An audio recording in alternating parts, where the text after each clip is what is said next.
Allah razı olsun. Tek Nazarbayev'de şunday alta var. Görüp geldim. Özbekistan жаштарына ушундай мотивацион эме айтайын деген сөзсүз эле ушу чет элде бар, Америкага барып, Европага барып окуп, ошол жактан өнүгүп анан бияка келип ушундай бияктан да өнүгүп кетсе болот ушу тармакта IT тармагында.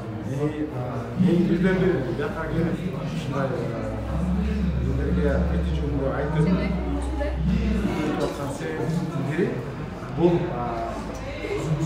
IT'ni үйрөнүп атканда IT бул онлайн интернет аркылуу жумуштар өткөн себептен Amerika'da барыштын кереги жок, Европага барыштын кереги жок. Бул жакта эле отуруп, өзүнүн тажрыйбасын, өзүнүн билимин өрчүндөтүп, өстүрүп, бияктан эле жумуш таап, бияктан эле иштей берсе болот. Жакында эле менин тааныш кыз биякта отуруп эле, Бишкекте жашап эле, тажрыйбасын топтоп, үйрөнүп, Google компаниясына өтүп. Бияктан эле отуруп, бияктан эле Google компаниясына өтүп. Барчы онлайн. Азыр биринчи Дублиндеги Англиядагы офиске барып тренинг өтүп, ал жактан эме бар, үйрөтүү кандай иштейт, ошондо тренинг өтүп, кайда бияка келип иштейт. Ошондуктан мен деле мисалы бияктан 1,5 ай болду биякта жүргөм. Биякта отуруп, мен бир эле жума салдым. Bir cumaya saldım, böyle kalan uaktısı ben Kaliforniya'nın uaktısı boyunca dağın işte oldu. Bugün ertemenki saat 7'ye geçeyim, 6'a geçeyim işledim. İşlediniz, kadınki de tiyakta ofiste oturganda özüm үйдө комнатада кичинекей мини офис болгон. Ошону жаза эле ачып иштедим. Кечинде саат 10:00 совещание башталды. Аягына чейин эртеменки саат 6-га чейин иштеп, 3-4 саат уктап алып, анан түз бияктан ошондуктан бияктан отуруп эле тияктын ишин бүтүрүп, ошол жактан маягын алып, ушундай бул эң ошол айтынын бул эмеси да, кереметтиси да. Şunu aytayын деген биякта азыркы бизде Кыргызстандын статистикасы боюнча көбүнчө суроо жок болгондой көбүнчөсү эле ушу болду Кыргызстан өнүгүп Америкага кетиш керек, Россияга кетиш керек, жада калса мындай жөнөкөй адам эмес, ушу депутаттар аттарын айтпай эле койсун, бирок ушундай аңчылар барып калган отуруштарда ушундай сөздөр болуп атыптыр да. Баламды Америкага учуп керек, мен Англияга эле барып керек, Европада жакшы эмелерди окуш керек, биякта келечек жок депчи. Ошого кескин түрдө бир сөз айта аласызбы? Же чын эле ошондойбу?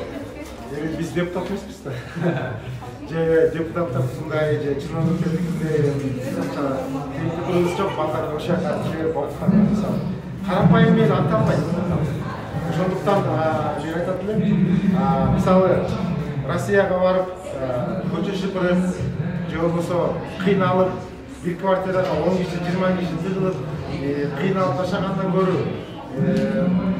андай кесип тургандан көрө могу IT тармагына кирип, ошондой билим алып, интеллектуальный кесип тандап, веб дизайн, программист, разработчик ушундай кесиптерди тандап турчу. Дүйнөнүн жүзүндө жалаң эле Америкага эмес, Европага эмес, Индияга дагы, Кытайга дагы бул деген продукция бардыгына керек. Элдин баары эле азыр онлайн сатып эметип калышты. Демелер сатып алат деп сатат. Продукцияларын бүт эле онлайн болуп калды. Кайерге барбасаң эле интернетке кирип онлайн Alibaba бар, Amazon бар, ошолар аркылуу сатып алып бир нерсени окат кылышат. Биз деле азыр Кыргызстанды ушундай кичинекей IT хаб кылып алып, балдарыбызды үйрөтүп, сырттагы дүйнөдөгү болуп аткан эмелерге, продукцияларга өзүбүздүн эмебизди чыгарып анткени сен интернет аркылуу сатасың, сен аяка базарга чыгып, Москвага барыштын кереги жок, Америкага базарга чыгыштын кереги жок. Сен үйдө отуруп эле ошол продукцияңды интернет аркылуу жарыялап, интернет аркылуу башка өлкөлөргө сатып, эметсең болот.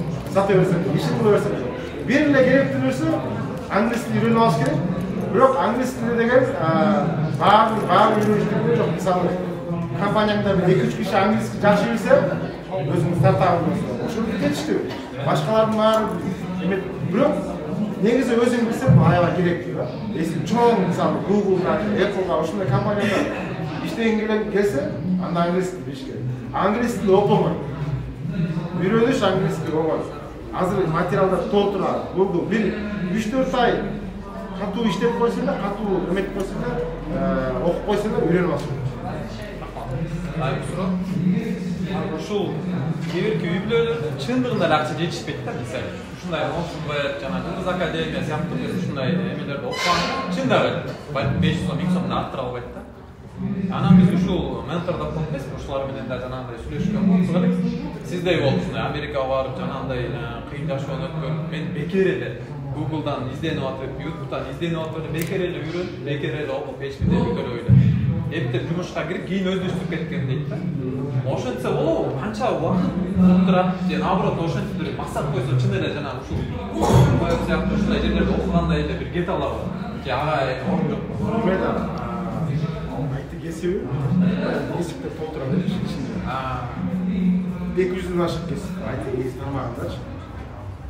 Анан бул деген мисалы дарыгер эмес, дарыгер болуш үчүн сен университетте окушуң керек, ординатураны өтүшүң керек, больницада иштешиң керек, 1-2 жыл чоң врачтарга ассистент болуп иштешиң керек. Ошентип колуң дөнүп, элдерди операция кылып, элдерге дарыгер болуп, жардам бересиң. IT информациясы баардыгы тең интернетте.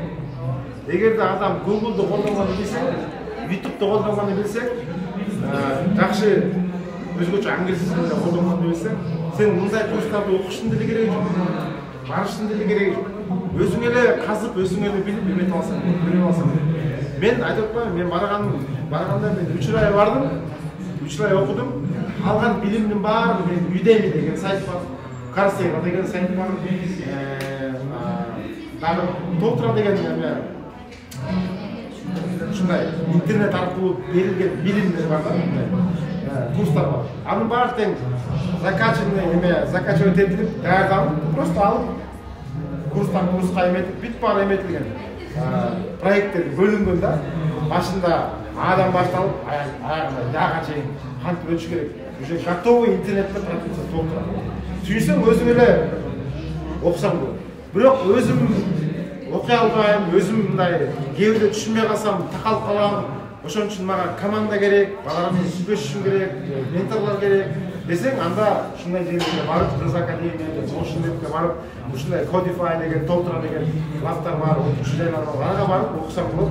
Алардан менторлордон ушундай мындай чогуу иштеген, чогуу окуп аткан балдар менен бири-бириңе жардам берип, мисалы мен билбеген нерсени сен билесиң, сен билбегенди мен билем, ошентип үйрөнүп кетсең.